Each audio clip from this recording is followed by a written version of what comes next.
ইমান তাদের ছিল। সাহায্য কার কাছে চাইব? আল্লাহর কাছে। তবে যদি আপনি একটু আমাকে দয়া করেন, কি চাও তুমি? বলল, আমার বয়স 18 বছর পূর্ণ হয়ে গেছে, আমি তোরা যুবতী, আমার এখন কি দরকার আপনি ভালোভাবে জানেন। হাল জাযাউল ইহসান ইল্লাল ইহসান। আল্লাহ বলছে, তুমি যদি কারোর প্রতি ইহসান করো, আল্লাহ তোমার প্রতি ইহসান করবে। হযরত ওমর বলে, মা, তোমার এখনকার জীবনে বিয়ে দেওয়া দরকার, তোমার একটা সঙ্গীর দরকার। আখালাকনাকুম আজওয়াজা। আল্লাহ বলছে, আমি জোড়া জোড়া বানাইছি। আর রিজালু কাওয়ামুনা আলান নিসা। ওনাদি তোমার উপরে দায়িত্বের ভার অর্পণ করেছি তোমার সঙ্গে। এখন তোমার একজন স্বামীর দরকার। দুটো ছেলের প্রস্তাব দিচ্ছি তুমি। একটা ছেলের বেটার নাম হলো আব্দুল্লাহ, আর একটা ছেলে হলো ইমাম হুসাইন আলী করিমুল্লাহ ওয়াজহুর বেটা। দুটোর মধ্যে তোমার কোনটা পছন্দ? মেয়েদের দৃষ্টি হেসে বললেন, বাবা জান, দুটোর মধ্যে যেটা ভালো সেটা চা। ওমর বললেন, মা, আমি তোমাকে বৌমা বানাতাম, কিন্তু আমার বেটার থেকে আলীর বেটা শতগুণে উত্তম। আর দেরি করবো না, চলো মেয়েটাকে সঙ্গে করে নিয়ে আলীর দরবারে হাজির। আসসালামু আলাইকুম ইয়া আলী, দুখুলুল বাব খুরজুহা মিনাল বাইতে।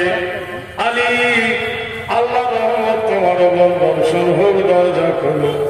ওমরের গলার স্বর শুনে আলী দরজা খোলেন। আসসালামু আলাইকুম। সালাম। কি ব্যাপার আমিরুল মুমিনিন? দুজনে বুকে বুকে গলাগলি করলেন। শোনো আলী, আমি তোমার বেটার জন্য ঘটকালি করতে এসেছি। বিয়ের আইবারি, বিয়ের ঘটক। ইমাম হুসাইন বললেন, নানু ভাই, বিয়ে করবো কাকে? মেয়েটাকে। ওমর বলে, আমার নজদিকে মেয়েটা ভালো।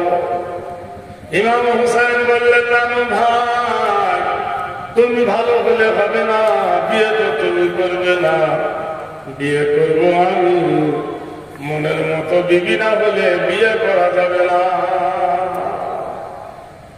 আলী বলছে, বারে আমার পছন্দ, ওমরের পছন্দ, তোর আবার পছন্দের কি আছে? হযরত হুসাইন বললেন, নানু ভাই, একদিন আমার বড় খিদে লেগেছিল, খেজুরের আশায় আমি নবীর হজরাতে গিয়েছি। আল্লাহর নবীকে বললাম, নানু ভাই, বড় খিদে লেগেছে, আমাকে খেজুর দাও। নবীজি কথা বলে না। আমি বললাম, নানু ভাই, তুমি কি করছো? নবী বললেন, আমি শুয়ে আছি। আমি বললাম, নানু তুমি কোথায় শুয়ে আছো? বলে, আমি আল্লাহর জান্নাতে শুয়ে আছি। ভাঙা কাঠির ঘর, দরমার বেড়া, আর বলছে জান্নাতে শুয়ে আছি। দরজা ফাঁক করে দেখি উম্মুল মুমিনিন আম্মা জান আয়েশার কোলে মাথা দিয়ে আল্লাহর নবী শুয়ে। হোসেন বলছে, নানু ভাই, তুমি বললে আমি জান্নাতে শুয়ে আছি, তুমি তো নানির কোলে মাথা দিয়ে শুয়ে আছো। আল্লাহর নবী বলে, হুসাইন রে, বিবি যার ভালো হয়, বিবি যার ভালো হয়, বিবির কোলে মাথা দিয়ে শুলে জান্নাতের সুখ পাওয়া যায়। ওর ভালো বিয়ে যদি করতে হয়, আমার নানা যেমন করেছে এরকম মেয়ে আমার চাই। যে কোনো মেয়েকে আমি বিয়ে করবো না। হযরতে ওমর বললেন, শোনো, রূপে গুণে পরিপাটি একটা নারী সঙ্গে তোমার বিয়ে দেওয়ার কথা বলবো। ওমর বললেন, শোনো, বিয়ে করবো বটে, কিন্তু মেয়েটাকে 3টে প্রশ্ন করবো, যদি উত্তর দিতে পারে। চিন্তায় পড়ে গেলেন আলী, কি প্রশ্ন করবে আমার তো জানা নাই। মেয়েটাকে বলছেন, শোনো, আমার মাকে চেনো, আমার বংশ বুনিয়াদ চেনো, আমার কোন বংশের তুমি জানো? মহিলাটা মৃদু স্বরে বললেন, হুসাইন, তোমাকে চিনলাম, তোমার বাবাকে আজ দেখলাম, কিন্তু তোমার মাকে আমি চিনি। চমকে উঠলেন হযরতে ইমাম হুসাইন, যে মদিনার গলিতে কোন নারী আমার মাকে দেখেনি, মদিনার মাটিতে কোন পুরুষ আমার দেখেনি। আমার মা রাতের বেলায় অন্ধকারে মারা গেল, নিজে গোসল করে কাফন করে মরে গেল। হযরতে আলী ফাতেমার লাশটা কোলে করে নিয়ে জান্নাতুল বাকিয়াতে গেলেন।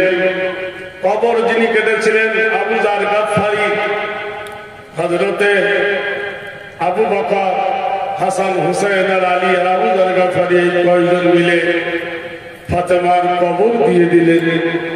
জান্নাতুল বাকিয়ায় তন্ন তন্ন করে খুঁজলে পর্দাশিলা ফাতেমার কবর কোনটা কেউ বলতে পারবে না। আর তুমি আমার মাকে দেখেছো, কি করে সম্ভব? মেয়েটি বললেন, শোনো হুসাইন, তোমার মায়ের কোকড়া মাথায় চুল ছিল। আর চুপ হয়ে গেলেন হযরতে হুসাইন। হুসাইন রে, তোমার মায়ের ভুরুটা গোটা ছিল, তোমার মায়ের ভুরু ছিল গোটা। হুসাইন রে, তোমার মা খাতুনে জান্নাতের বাম গালের ঠোঁটের নিচে লাল একটা তিল ছিল। হুসাইন সেজদায় পড়ে কাঁদে, বলে, আল্লাহ, এই সম্পূর্ণতা আমার মায়ের হুলিয়া বর্ণনা করতেছেন। সুবহানাল্লাহ বলুন।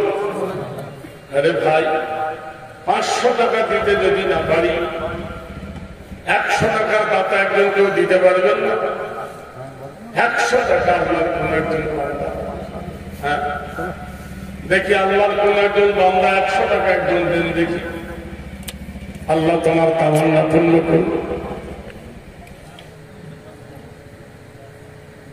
এই দেখেন, আমার এক ভাই 100 টাকা দিয়েছেন। আরেকজন কে আছেন দেখি, 100 টাকা দেন। জীবনের কত টাকা কোথায় গেছে? আরেক ভাই দিয়েছে 100 টাকা। আরেকজন দেন, একটা কোরআন শরীফ কেনার জন্য চাইছি। বাজারে কোরআন কিনতে গেলে 150-200 টাকা দাম। খোপাঘাটির মানুষ, বিশ্বাস করো, আমি আপনাদেরকে চরম বিশ্বাস করি। আমার চরম ভক্তি এই গ্রামটার উপরে। আমার দুটো বন্ধু চলে গেছে, আপনাদের ডাক ফেলে হাজার হাজার মাইল থেকে আমি ছুটে আসি। আজকে প্রচন্ড ভিজেছি, জামা কাপড়ও ভিজে গেছে, ব্যাগে ভরা আছে। হাওড়ায় যেতে প্রচন্ড বৃষ্টি। আমি তখনই ফোন করেছিলাম যে মাওলানা খুব বৃষ্টি হচ্ছে, ওদিকে খবর বলছে, না আলহামদুলিল্লাহ আমাদের দেশে বৃষ্টি হয়নি। বাস্তব এসে শুনলাম দিল্লি দেওয়ানগঞ্জের ওপারে